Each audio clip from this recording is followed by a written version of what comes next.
அனைவருக்கும் வணக்கம். இன்னைக்கான ஆன்மீக தகவலில் நாம் பார்க்க போகிற ரொம்ப முக்கியமான ஒரு பயனுள்ள தகவல் என்ன அப்படின்னு பார்த்தீங்கன்னா, சித்திரை மாதத்தில் வரக்கூடிய சர்வ அமாவாசை தினத்தை பற்றிய பல சுவாரஸ்யமான தகவலை பற்றி தெரிஞ்சுக்க போகிறோம். அதாவது அதி அற்புதம் வாய்ந்த இந்த அமாவாசை நாளில் உங்களுடைய கஷ்டங்கள் அனைத்துமே தீர இந்த 2 விஷயங்களை மட்டும் நீங்கள் மறக்காமல் செய்து விடுங்க.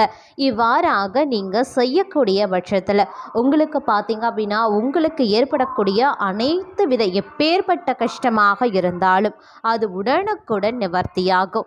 அது மட்டும் இல்லாமல் கடன் பிரச்சனையாக இருந்தால் அதுவும் தீரும். உங்களுக்கு செல்வ வளம் சேரும். இந்த மாதிரியான பலதரப்பட்ட நன்மைகள் இந்த சர்வ அமாவாசை, அதுவும் சித்திரை மாதத்தில் வரக்கூடிய அமாவாசையில் சிறப்புக்குரிய ஒரு நாளாக அமைவதால் அனைத்துமே உங்களுக்கு கிடைக்கப்பெறும் அப்படின்னு கூட சொல்லலாம். அனைத்து வித நன்மைகளையும் பெறுவதற்கு இந்த நாளை நீங்கள் எவ்வாறு பயன்படுத்தி கொள்ள வேண்டும் அப்படிங்கிறத பற்றின முழு தகவலை இன்னைக்கு வீடியோவில் தெரிஞ்சுக்க போகிறோம். இந்த பதிவு உங்களுக்கு மிக பயனுள்ள விகிதத்தில் இருக்கும். வீடியோக்குள்ளே போகிறதுக்கு முன்னாடி இது வரைக்கும் நீங்கள் நம்ம சேனலை சப்ஸ்கிரைப் பண்ணலைன்னா உடனே சப்ஸ்கிரைப் பண்ணிக்கோங்க. அப்படியே பக்கத்தில் இருக்கக்கூடிய நோட்டிஃபிகேஷனுக்கான பெல் பட்டனையும் ப்ரெஸ் பண்ணிக்கோங்க. சரி நேயர்களே, வாங்க வீடியோக்குள்ளே போகலாம். சித்திரை அமாவாசை மே மாதம் 7ஆம் தேதி செவ்வாய்க்கிழமை அனுசரிக்கப்படுதுங்க. இந்த அமாவாசை திதியோடு முழுவதும் பரணி நட்சத்திரமும் சேர்ந்து வருகிறது அப்படிங்கிறது கூடுதல் சிறப்பாக பார்க்கப்படுது. ஆக நம்முடைய முன்னோர்களின் ஆசீர்வாதத்தை முழுமையாக பெறக்கூடிய இந்த நாளில் அந்த முருகப்பெருமானின் ஆசீர்வாதத்தையும் நாம் முழுமையாக பெறப்போகிறோம். அதி அற்புதம் வாய்ந்த இந்த தினத்தில் நம்முடைய முன்னோர்களையும் அந்த முருகப்பெருமானையும் எப்படி வழிபாடு செய்தால் நம்முடைய வேண்டுதல்களுக்கு இரட்டிப்பு பலனை பெற முடியும் அப்படிங்கிறத பற்றிய சில ஆன்மீக ரீதியான தகவலை இப்போ நாம் தெரிஞ்சுக்கலாம். பொதுவாகவே நம்முடைய முன்னோர்கள் இந்த சித்திரை அமாவாசை தினத்தன்று நீர்நிலைகளுக்கு சென்று மறைந்து தங்களுடைய முன்னோர்களுக்கு திதி தர்ப்பணம் கொடுக்கறத வழக்கமாக வைத்திருப்பாங்க. ஆனால் இன்றைய சூழ்நிலையில் நம்மால் வீட்டை விட்டு வெளியே செல்ல முடியாது.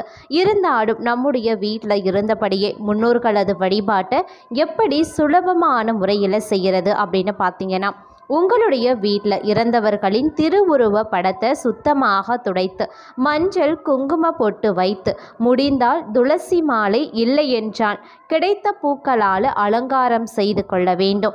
அவர்களுக்கு பிடித்த உணவை சமைத்து அவர்களுக்கு படைத்துவிட்டு அதன் பிறகு அந்த உணவோடு கொஞ்சமாக கருப்பு எள் சேர்த்து காகத்திற்கு வைத்துவிட வேண்டும். இந்த வழிபாட்டை காலை 12 மணிக்குள் செய்துவிட வேண்டியது அவசியமாகிறது. அதன் பின்புதான் வீட்டில் இருப்பவர்கள் உணவு அருந்த வேண்டும். காலையில் இருந்து வெறும் நீர் ஆகாரத்தை மட்டுமே சாப்பிட்டு விரதம் இருப்பது மிகவும் நல்லதுங்க. இதே போல அமாவாசை தினத்தில் உங்களுடைய வீட்டில் இருப்பவர்களுக்கு மறக்காம திருஷ்டி கழித்து விட வேண்டியதும் அவசியமாகிறது.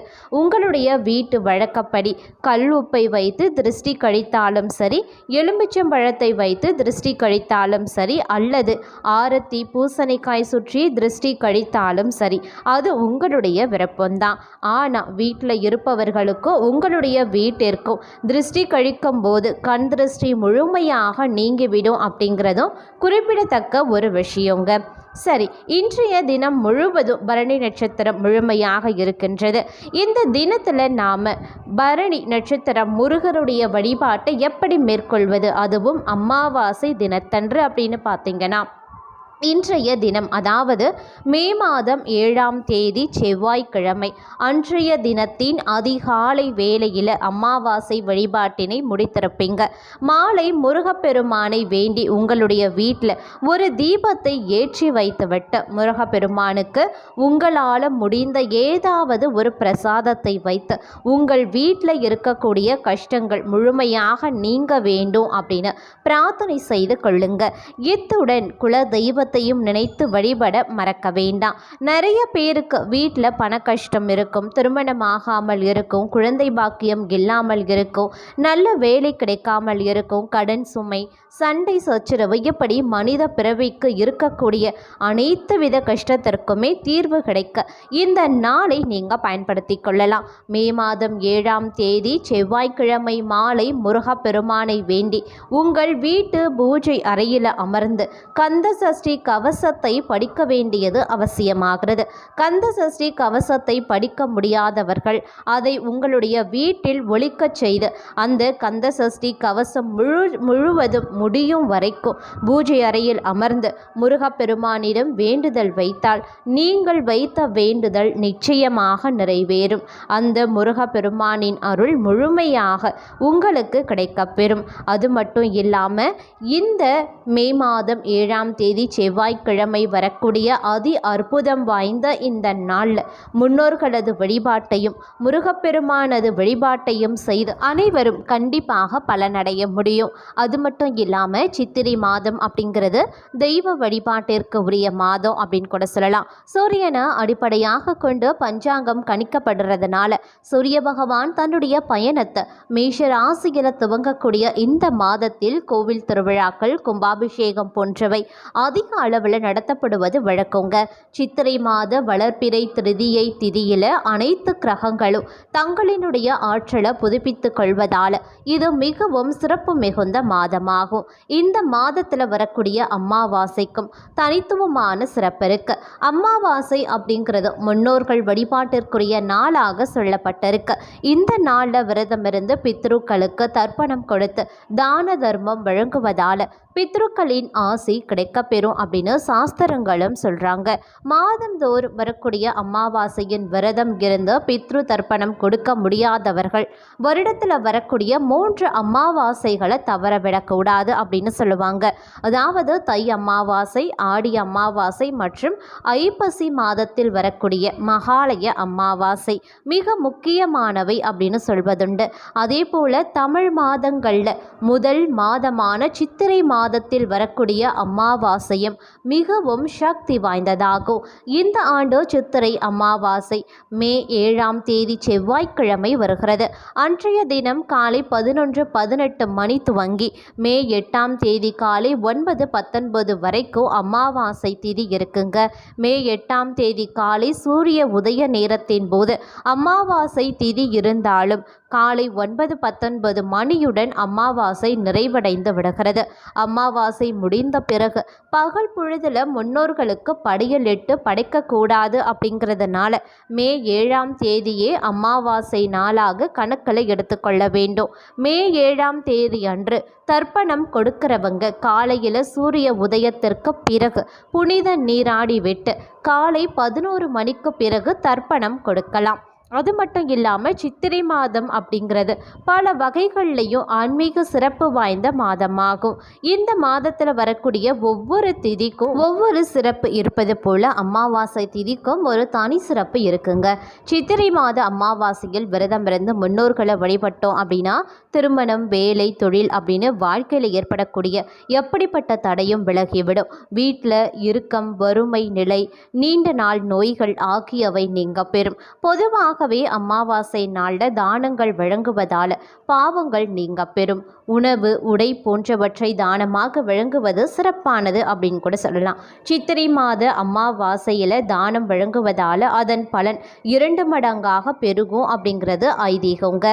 சூரிய பகவான் சரியாக கிழக்கு திசையில் உதிக்கும் மாதம் சித்திரை மாதம் அப்படிங்கிறதுனால சித்திரை அமாவாசையில் விரதம் இருந்து சூரியனுக்கு நீர் படைத்து வழிபட்டால் ஜாதகத்தில் சூரியனின் பலம் அதிகரிக்கும். அதே போல சந்திரனின் பலமும் அதிகரிக்க வேண்டும். மனக்குழப்பங்கள் அகல வேண்டும் அப்படிங்கிறவங்க சித்திரை அமாவாசையில் நவக்கிரக வழிபாட்டை மேற்கொள்ளலாம். சித்திரை மாதத்தில் வரக்கூடிய சர்வ அமாவாசை தினத்தை எளிய முறையில் விரத வழிபாட்டை எப்படி மேற்கொள்வது அப்படின்னு பார்த்தீங்கன்னா, மே மாதம் 7ஆம் தேதி செவ்வாய்க்கிழமை அதிகாலை எழுந்து அருகில் இருக்கக்கூடிய ஆற்றிலோ குளத்திலேயோ குளித்துவிட்டு இறந்த முன்னோர்களுக்கு தர்ப்பணம் செய்யணும். முறைப்படி தர்ப்பணம் செய்து வைக்கக்கூடிய அந்தணர்கள் ஆற்றின் கரை ஓரங்கள்லேயோ குளக்கரைகள்லேயோ கடற்கரை ஓரங்கள்லேயோ இருப்பாங்க. அவர்கள் மூலமாக நீங்கள் தர்ப்பணம் செய்யலாம். அதன் பின்னர் முதியவர்கள் அப்படி இல்லைனா ஏழைகளுக்கு பெரிய அளவில் இல்லைனாலும் சிலருக்காகவாவது நீங்கள் அன்னதானம் வழங்கலாம். அப்படியும் இல்லைனா ஒருவருக்காகவாவது நீங்கள் அன்னதானம் வழங்கலாம். ஒருவருக்கு நீங்கள் அன்னதானம் வழங்கினாலும் ஒருவருக்கு ஒருவேளை நீங்கள் அன்னதானம் வழங்கினாலும் அது 1000 பேருக்கு அன்னதானம் வழங்கியதற்கு சமமாகவே கருதப்படும். அது மட்டும் இல்லாமல் அமாவாசை அன்று வீட்டில் பெண்கள் குளித்து காலை உணவை உண்ணாமல் இறந்த முன்னோர்களுக்கு பிடித்தமான உணவுகளையும் பதார்த்தங்களையும் தயார் செய்வாங்க. அன்றைய சமையலில் எல்லா விதமான காய்கறிகளும் இடம்பெற வேண்டியது அவசியம்.